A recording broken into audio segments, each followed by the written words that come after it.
Hello এবং স্বাগতম spoken English রুলসের আরেকটি নতুন ভিডিওতে। আশা করি সবাই ভালো আছেন।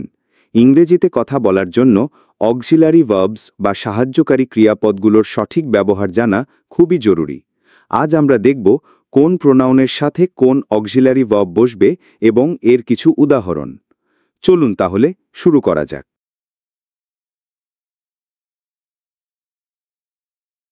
প্রথমে আসি অ্যামের কথায়। অ্যাম শুধুমাত্র আই, আমি প্রোনাউনের সাথেই বসে। যেমন আই অ্যাম হ্যাপি, আমি খুশি।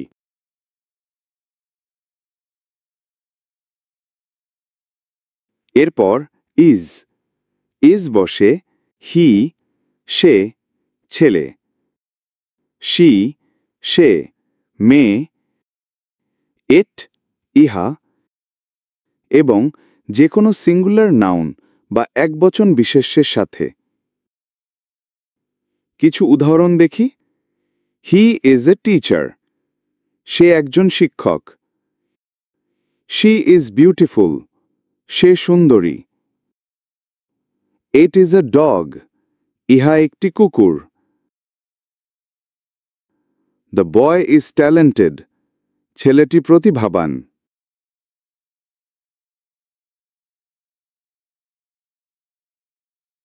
এখন আর। আর বসে ইউ, তুমি তোমরা, উই, আমরা, দে, তারা এবং প্লুরাল নাউন্স বা বহুবচন বিশেষ্যের সাথে। উদাহরণস্বরূপ, ইউ আর হেল্পফুল, তুমি বা তোমরা সহায়ক। উই আর ফ্রেন্ডস, আমরা বন্ধু। দে আর প্লেয়ার্স, তারা খেলোয়াড়। দ্য স্টুডেন্টস আর এক্সাইটেড, শিক্ষার্থীরা উত্তেজিত।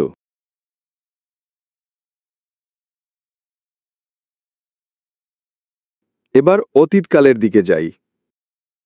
ওয়াজ বসে আই, হি, শি, ইট এবং সিঙ্গুলার নাউনের সাথে। যেমন আই ওয়াজ টায়ার্ড, আমি ক্লান্ত ছিলাম। হি ওয়াজ আ ডক্টর, সে একজন ডাক্তার ছিল। শি ওয়াজ লেট, সে দেরি করেছিল। ইট ওয়াজ রেইনিং, বৃষ্টি হচ্ছিল। দ্য বয় ওয়াজ হ্যাপি, ছেলেটি খুশি ছিল।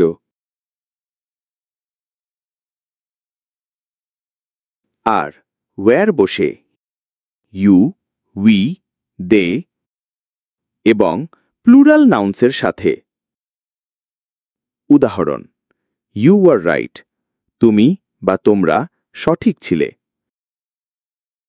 উই ওয়ার বিজি, আমরা ব্যস্ত ছিলাম। দে ওয়ার আউটসাইড, তারা বাইরে ছিল। দ্য গার্লস ওয়ার ডান্সিং, মেয়েরা নাচছিল।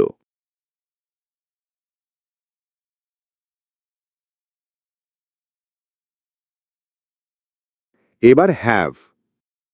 হ্যাভ বসে আই, ইউ, উই, দে এবং প্লুরাল নাউন্সের সাথে। যেমন আই হ্যাভ আ বুক, আমার একটি বই আছে। ইউ হ্যাভ টাইম, তোমার বা তোমাদের সময় আছে। উই হ্যাভ আ প্ল্যান, আমাদের একটি পরিকল্পনা আছে। দে হ্যাভ আ কার, তাদের একটি গাড়ি আছে। দ্য স্টুডেন্টস হ্যাভ কোয়েশ্চেনস, শিক্ষার্থীদের প্রশ্ন আছে।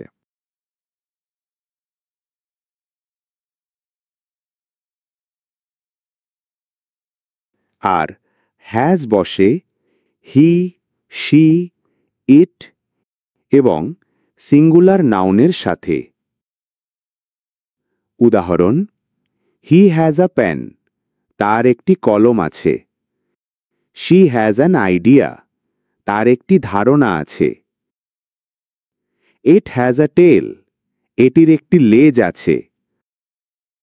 The boy has a gift, ছেলেটির একটি উপহার আছে।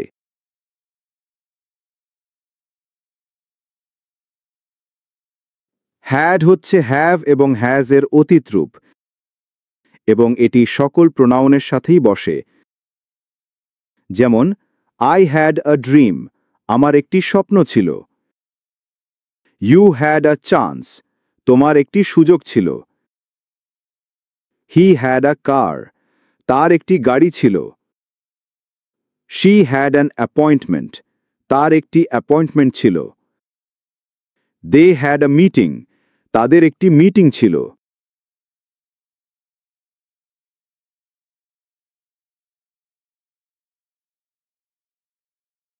ডু বসে আই, ইউ, উই, দে এবং প্লুরাল নাউন্সের সাথে। উদাহরণস্বরূপ, আই ডু মাই হোমওয়ার্ক, আমি আমার হোমওয়ার্ক করি।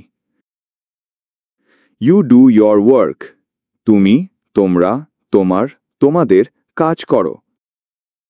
উই ডু এক্সারসাইজেস, আমরা অনুশীলন করি। দে ডু দ্য ক্লিনিং, তারা পরিষ্কার করে। The students do their tasks, শিক্ষার্থীরা তাদের কাজগুলো করে।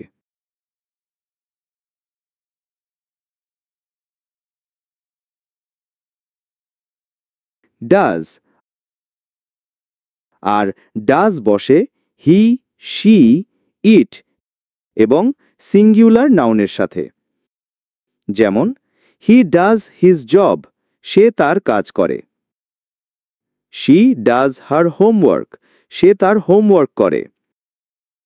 ইট ডাজ নট ম্যাটার, এটা কোনো ব্যাপার না। The teacher does his duty, শিক্ষক তার কর্তব্য পালন করেন।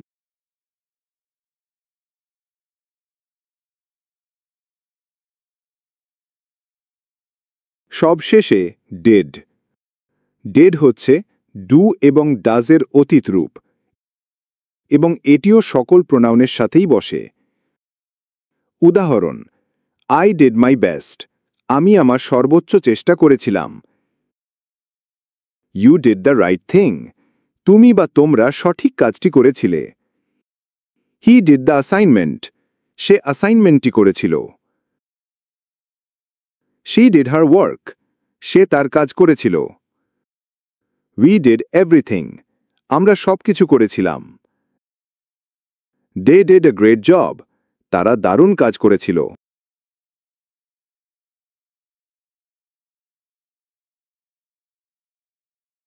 আশা করি এই ভিডিওটি আপনাদের অক্সিলারি ভার্বসের ব্যবহার সম্পর্কে একটি পরিষ্কার ধারণা দিতে পেরেছে।